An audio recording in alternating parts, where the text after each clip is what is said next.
Welcome to Achi Masala Niya Nana, powered by Crystal West Briefs and Casuals, co-presented by Sunland, ஒவ்வொரு துளியிலும் energy மற்றும் aroma Agmark key. அனைவருக்கும் கோபிநாத்தின் அன்பு வணக்கம்.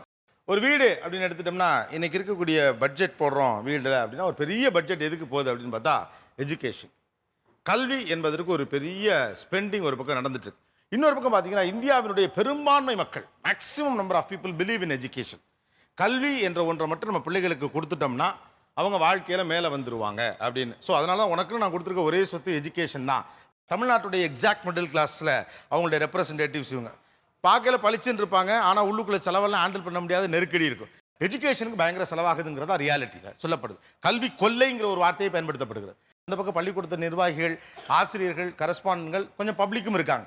S, இந்த எக்ஸ்பென்சஸை ஒன்றும் பண்ண முடியாதுன்னு சொல்லக்கூடிய பப்ளிக் நினைக்கிறேன். எஸ், என்னால் கல்வி செலவு தாங்க முடியலை அப்படின்னு சொல்கிறவங்க யார்? எப்போவுமே டேர்ம் ஃபீஸ் கட்டணும்னா ஒரு பார்டர் டேட் இருக்கும், ஸ்டார்டிங் டேட்டு ஒன்று கொடுத்துருப்பாங்க. எப்போவுமே என்னால் கடைசியில் தான் கட்ட முடியுது. பையன் வந்து டாடி சீக்கிரம் கட்டிடலாம் டாடி அந்த ஸ்டேஜ். ஏன்னா 2 பையன் இருக்கிறான், 2 பேரும் ஸ்கூலில் சேர்த்துனாங்காட்டிக்கு 2 பேருக்கும் ஒரு பார்டர் டேட்டில் என்னால் மெயின்டைன் பண்ண முடியுது. ஏன்னா ஹவுசிங் லோன் கட்டணும், அதுக்கப்புறம் வீட்டு வாடகை கொடுக்கணும், நம்ம செலவுகள் இருக்குது. இது இல்லாமல் ஒவ்வொரு டைமும் ஓட்டி பார்த்து வேறு ஏதாவது பிஸ்னஸ் கிடைக்குமா, செட் ஆகுமா, பண்ணுவோமா அப்படிங்கிற லெவலில் தான் கட்டும். அடிஷனல் ஒர்க் பார்த்து பணம் கட்டி. ஆமாம், அப்படி. வேற கல்வி செலவு உங்களை அழுத்துகிறதா? இப்போ இருக்கிற 2 குழந்தைங்களை நான் வந்து ஸ்கூலுக்கு அனுப்பணுன்னா நானும் என் மனைவியும் சேர்ந்து சம்பாதிக்க வேண்டிய ஒரு சுச்சுவேஷன்.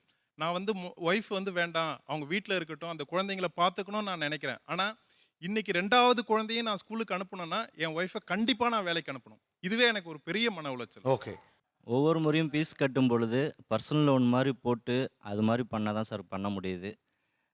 நம்மளுடைய ஆண்டு வருமானத்தில் ஸ்கூல் எஜுகேஷனுக்குன்றது பே பண்ணுறது ஒரு வருஷம் அது வந்து சாத்தியம் இல்லாமே தான் போயிட்டுருக்கு. பர்சனல் லோன் தாண்டி இன்னும் வேறு நகை அடை வைக்கிறது அப்படிங்கிற மாதிரி தான் தாண்டி போயிட்டுருக்கு. அதான் ரொம்ப சிரமம். வருஷம் ஃபீஸ் அதிகமாகுது சார்.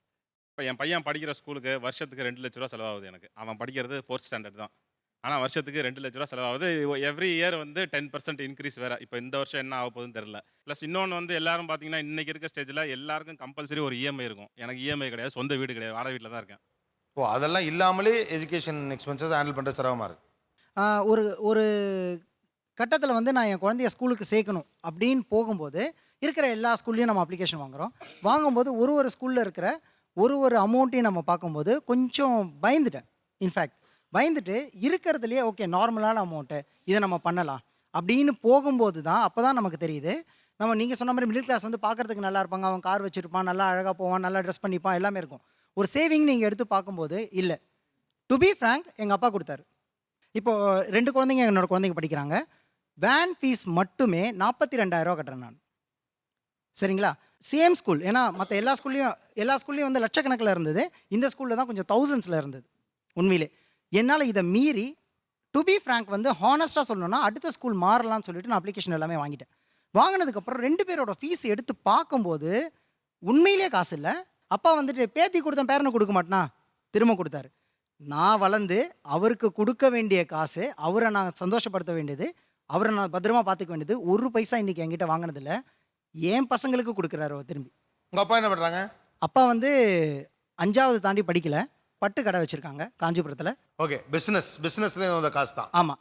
ஹஸ்பண்ட் அண்ட் ஒய்ஃப்கான ஸ்பேஸே கம்மியாயிடும். பிகாஸ் சாட்டர்டே சண்டே கூட ஏதாவது ப்ராஜெக்ட்ஸ் போய் எக்ஸ்ட்ரா எடுக்கலாமா, அந்த ஸ்பேஸ் வந்து நான் சில சமயம் அவரை கேட்கும் போது இந்த சாட்டர்டே சண்டே ரிலாக்ஸ் பண்ணிக்கோயப்பா அப்படின்னு கேட்கும்போது, இல்லைம்மா இதை இந்த வயசு இருக்கும் போதே நம்ம ஓடிட்டோம்னா அவங்களுக்கு நல்ல எஜுகேஷன் கொடுத்துடலாம், இன்னும் 2 ப்ராஜெக்ட்ஸ் எக்ஸ்ட்ரா எடுத்தேன்னா அவங்களுக்கு நல்ல எஜுகேஷன் கொடுத்துடலாம்ல அப்படின்னு சொல்லுவாங்க. ஸோ எங்களுக்கான ஸ்பேஸே நாங்கள் வந்து சாக்ரிஃபைஸ் பண்ணிக்கிறோம். கணவன் மனைவிக்கான அந்யோன்யமான ஸ்பேஸே குறைபடும் கண்டிப்பாக. 2 பேரும் அதுக்காக we have to run.